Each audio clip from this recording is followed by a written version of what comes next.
Mungkin kalian sering dengar kalau benua Afrika adalah surganya hewan-hewan di muka bumi. Dan ini bukan cuma hewan-hewan yang biasa kalian lihat. Di Afrika sendiri ada banyak banget hewan-hewan misterius yang gak bisa ditemuin di tempat lain. Misalnya konon ada ular raksasa yang matanya itu terbuat dari berlian. Terus ada juga makhluk yang katanya keturunan terakhir dari dinosaurus yang dulu hidup di Afrika.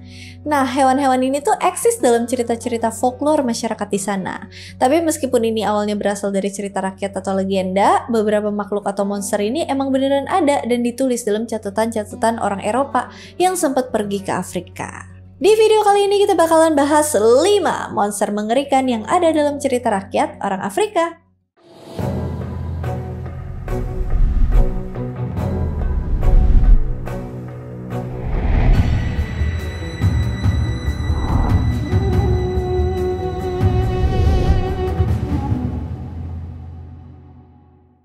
Mokele-mbembe.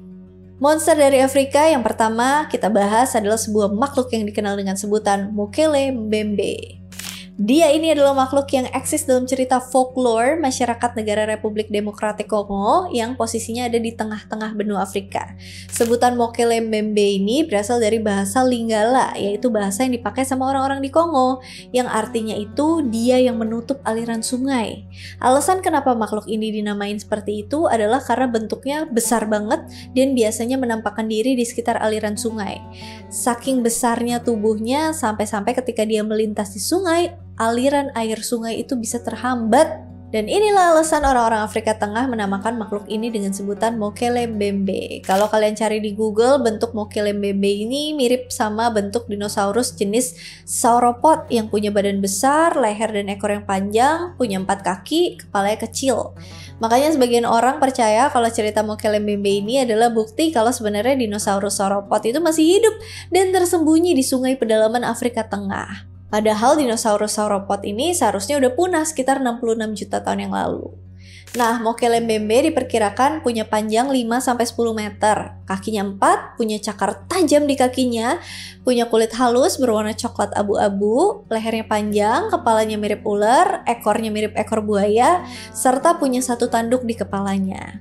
Mokele-mbembe katanya hidup tersembunyi di gua-gua sekitar aliran sungai. Kalau misalnya kalian ketemu sama makhluk ini, kalian gak perlu takut, soalnya makhluk ini dikatakan cuma makan tumbuh-tumbuhan. Tapi meskipun makhluk ini gak makan daging, kalau kalian ketemu makhluk ini di sekitar sungai, mendingan kalian puter balik atau cari jalan lain. Soalnya makhluk ini dikatakan sering nyerang perahu-perahu dan gak segan-segan membunuh manusia kalau merasa terancam.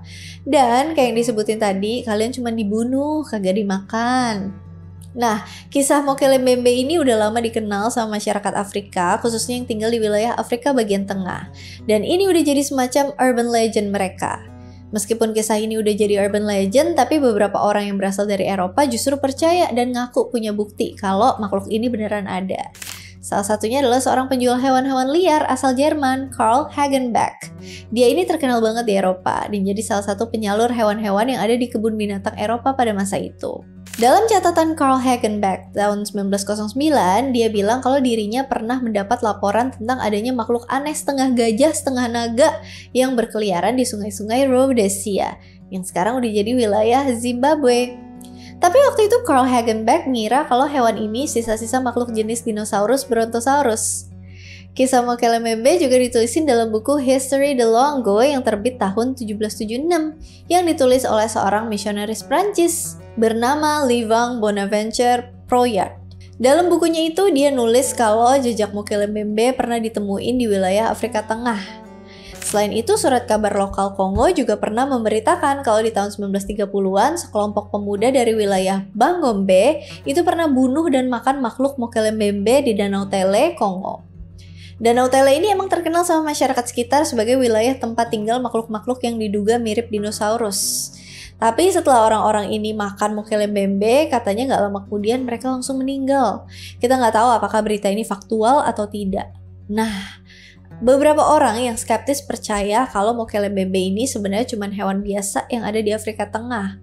Orang-orang di sana kemungkinan melihat hewan gajah atau buaya besar atau badak besar yang mereka anggap justru sebagai Mokele-mbembe. Gimana menurut kalian? Nandi Bear. Monster Afrika selanjutnya yang kita bahas adalah beruang Nandi atau Nandi Bear. Beruang Nandi ini makhluk misterius berbahaya yang eksis dalam cerita rakyat orang-orang Swahili. Swahili ini semacam sebutan buat orang-orang yang berbicara bahasa yang sama, yaitu bahasa Swahili, yang banyak dipakai di negara-negara kayak Tanzania, Kenya, dan Republik Demokratik Kongo. Sebenarnya nama asli beruang Nandi ini ada banyak. Makhluk ini sering terlihat hampir di seluruh wilayah Afrika, dan orang-orang memanggilnya dengan banyak julukan. Orang-orang asli Afrika mengenalnya dengan sebutan keret. Ada juga yang nyebut mereka dengan sebutan kemoset. Kalau sebutan beruang Nandi itu berasal dari seorang ahli paleontologi asal Eropa bernama Geoffrey Williams yang pada waktu itu katanya pernah ngeliat makhluk ini secara langsung. Dia namain beruang Nandi karena bentuk makhluk ini mirip beruang, padahal di Afrika sendiri nggak ada spesies beruang yang hidup di sana. Kalaupun ada, pasti udah punah sejak zaman dulu. Nah, beruang Nandi bentuknya besar kayak singa, punya bulu berwarna coklat kemerahan, moncongnya panjang, telinganya kecil, dan tidak punya ekor. Makhluk ini sering terlihat jalan pakai 4 kaki, tapi kadang juga berdiri dan berjalan dengan 2 kaki. Makhluk ini juga punya 5 jari kaki kayak beruang. Beruang Nandi hidup tersembunyi di dalam hutan, tapi kadang-kadang makhluk ini keluar dari tempat persembunyiannya buat berburu makanan. Beberapa orang pernah melaporkan kalau beruang Nandi ini sering nyerang hewan ternak mereka. Dan selain nyerang hewan-hewan ternak, beruang Nandi juga nyerang dan membunuh manusia.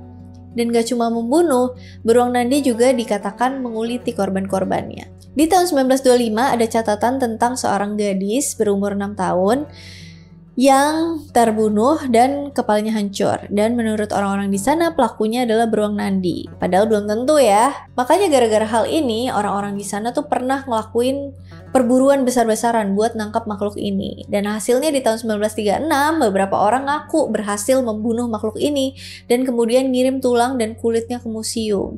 Tapi kayaknya yang orang-orang tangkap dan bunuh ini tuh bukan beruang Nandi, tapi hewan hiena yang besar. Soalnya orang-orang di sana juga sering gambarin bentuk beruang Nandi ini kayak makhluk yang berbadan beruang dan punya bentuk kepala kayak hiena.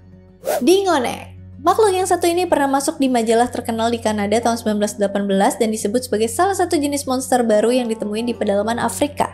Dingonek sendiri adalah makhluk misterius yang mendiami wilayah Danau Victoria atau Danau Nyanza yang ada di negara Tanzania dan konon katanya menghuni wilayah Sungai Magori di Kenya. Buat orang lokal Tanzania, makhluk ini dikenal dengan berbagai nama. Ada yang menyebutnya lukwata, walrus hutan, ol umaima. Makhluk ini tuh bentuknya kayak campuran dari beberapa hewan. Punya sisik kayak armadillo, punya corak tubuh dan kepala kayak macan tutul, ekornya kayak ekor buaya, belakangnya kayak kuda Nil, punya 4 kaki dengan cakar kayak hewan reptil. Hewan ini juga dikatakan punya 2 taring putih yang keluar dari rahang atasnya. Dingonek ini dikatakan memiliki tubuh yang lumayan besar dengan panjang bisa mencapai 4-5 meter. Dulunya makhluk ini cuma eksis dalam cerita-cerita folklore masyarakat di sana, masyarakat Tanzania. Tapi waktu orang-orang Eropa datang ke Afrika buat menjajah dan melakukan perdagangan budak, keberadaan makhluk ini makin dipercaya sama orang-orang. Soalnya dalam beberapa catatan orang-orang Eropa yang sempat datang ke sana, dikatakan kalau makhluk ini tuh sempat menampakkan diri dan katanya mereka sempat lihat secara langsung makhluk ini. Dan mereka juga mengakui kalau makhluk dingonek ini bentuknya kayak yang tadi udah dijelasin. Punya kepala macan tutul, badannya gede kayak kuda Nil, punya ekor kayak buaya, seluruh badannya dipenuhi dengan sisik kayak armadillo. Salah satu orang yang katanya pernah ngelihat makhluk ini secara langsung adalah seorang pemburu hewan terkenal, John Alfred Jordan. Dalam wawancaranya di majalah White World Magazine tahun 1917, Jordan pernah bilang kalau dia ketemu makhluk ini di Danau Nyanza, Tanzania. Waktu itu dia yang lagi santai tiba-tiba dikagetin sama anak buahnya yang lari ketakutan. Anak buahnya ini bilang ke Jordan kalau dia ngelihat hewan yang aneh banget lagi berenang dekat sungai yang ada di sekitar danau itu. Awalnya Jordan gak terlalu percaya, tapi dia mutusin buat ngecek sendiri makhluk itu. Sesampainya di lokasi yang dimaksud, Jordan langsung kaget dan gak percaya kalau makhluk ini beneran ada. Di majalah itu dia menuliskan ciri-ciri makhluknya yang mirip sama apa yang udah jelasin tadi. Waktu itu Jordan pengen ngebunuh makhluk itu. Tapi sewaktu dia ngambil senapannya, makhluk itu udah duluan pergi dan cuma nyisain jejak kaki. Kayak jejak kaki kuda Nil, tapi punya cakar kayak hewan reptil. Kenapa manusia itu selalu punya tendensi buat membunuh sesuatu yang tidak dia tahu? Why? Selain Jordan, ada banyak kesaksian orang Eropa lain yang juga mengatakan hal yang sama. Seperti dalam buku Enclosed Territory yang terbit tahun 1910, yang dimana di buku itu dijelasin kalau seorang pejabat Inggris yang waktu itu bertugas di Kenya pernah ngelihat makhluk ini di malam hari.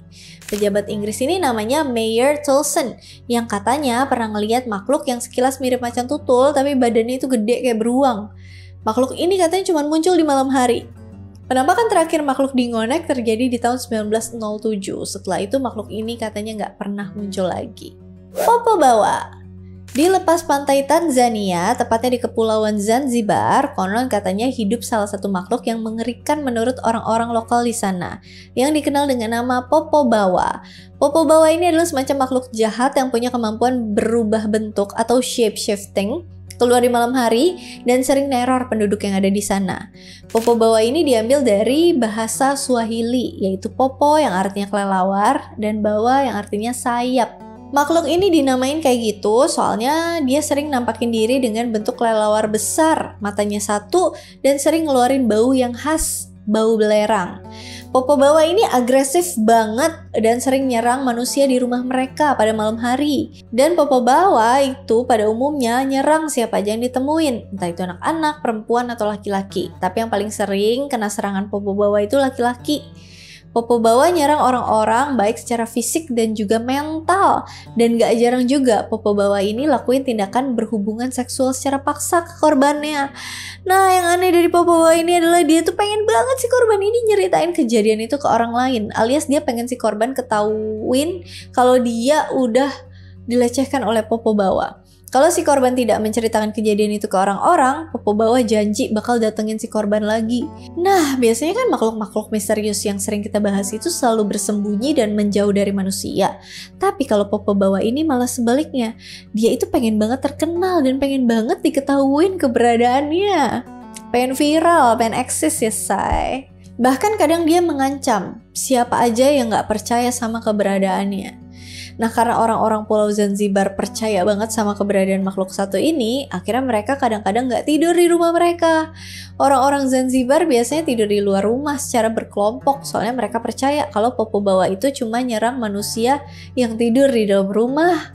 Tapi kalau dipikir-pikir, bukannya lebih gampang kalau Popo Bawa nyerang orang-orang yang ada di luar rumah ya? Soalnya kan dia nggak perlu capek-capek buat berubah bentuk dan masuk ke dalam rumah, ya kan? Pada intinya makhluk ini emang beneran bikin masyarakat Pulau Zanzibar ketakutan banget. Saking berpengaruhnya legenda ini ke kehidupan masyarakat di sana, Popo Bawa nggak jarang dipakai sebagai alat politik. Kadang, tiap orang-orang Zanzibar ngelakuin pemilu, pasti ada aja rumor-rumor yang nyeritain tentang adanya serangan makhluk Popo Bawa ini. Dan kadang ada berita yang nyebutin kalau Popo Bawa dibangkitkan oleh partai politik tertentu buat jatuhin lawan politiknya. Sehingga partai politik yang tertuduh ini pasti suaranya bakalan turun. Groot Slang. Groot Slang atau ular besar di Afrika ini adalah ular raksasa yang katanya hidup di sekitar wilayah Afrika bagian selatan, khususnya di Rechtersveld sepanjang sungai Orange yang misahin wilayah Afrika Selatan dari Namibia. Makhluk ini bisa dibilang bukan makhluk yang asli berasal dari Afrika. Legenda Groot Slang baru muncul ketika orang-orang keturunan Afrika Belanda itu datang dan netap di Afrika Selatan sekitar abad ke-18 Masehi. Nah, Groot Slang ini sering digambarin sebagai makhluk campuran antara ular dan juga gajah. Menurut legenda, makhluk ini tuh awalnya diciptain dewa dengan ciri-ciri seperti ular dan gajah. Tapi masalahnya, makhluk yang dewa ciptain ini tuh terlalu kuat dan sangat cerdik. Jadi dewa khawatir kalau makhluk ini bakal ngelakuin kerusakan. Singkat cerita, sang dewa pun akhirnya pengen misahin dua karakter di makhluk ini. Jadi cuman hewan ular dan hewan gajah. Tapi sebelum dewa berhasil ngelakuin itu, Groot Slang berhasil kabur dan kemudian hidup serta berkembang biak di bumi. Nah, Groot Slang ini dikatakan punya tubuh yang besar yang panjangnya itu sampai 12 meter. Makhluk ini juga punya mata yang terbuat dari berlian. Menurut orang-orang di sana, Groot Slang terbagi jadi dua macam. Ada Groot Slang yang hidup di hutan, bentuknya itu mirip ular biasa dengan kulit abu-abu. Ada juga Groot Slang yang hidup di gua-gua yang bentuknya hampir sama ular biasa, tapi yang satu ini punya taring dan telinga kayak hewan gajah. Gua tempat tinggal Groot Slang dipercaya penuh dengan berlian dan batu-batuan berharga. Nah, Groot Slang ini dikatakan sering bunuh dan makan hewan-hewan besar yang sedang minum di sungai Orange. Dan gak cuma hewan, manusia juga sering jadi korban dari Groot slang. Salah satunya adalah seorang berkebangsaan Inggris yang di tahun 1927 pergi ke Afrika Selatan. Orang Inggris ini datang ke sana secara khusus pengen mencari keberadaan Groot slang. Tapi bukannya berhasil bertemu Groot slang, orang Inggris ini malah ketemu sama malaikat kematian. Meskipun Groot slang ini dikenal sangat berbahaya, tapi kalau kalian ketemu sama makhluk satu ini, kalian sebenarnya masih bisa kabur. Tapi dengan syarat, kalian harus ngasih persembahan berupa berlian ke makhluk ini. Soalnya menurut legenda setempat, Groot slang suka banget sama yang namanya berlian. Jadi nyawa kalian bisa ditukar sama berlian. Oke, itu dia seputar African folklore atau cerita rakyat dari Afrika mengenai monster-monsternya. Menarik ya. Jadi kangen deh di masa-masa dimana channel ini full membahas mitologi. Ya, mitologi udah kebanyakan kita cover semua ya. Cuman masih banyak yang belum sih. Nanti akan aku bahas lebih banyak lagi deh dan lebih sering lagi mitologinya. Seperti biasa, kalau misalnya kalian mau request, mau koreksi, mau diskusi, mau komen aja di kolom komentar. And as always, thank you so much for watching. I hope you geeks like it, and I'll see you again on my next video. Bye!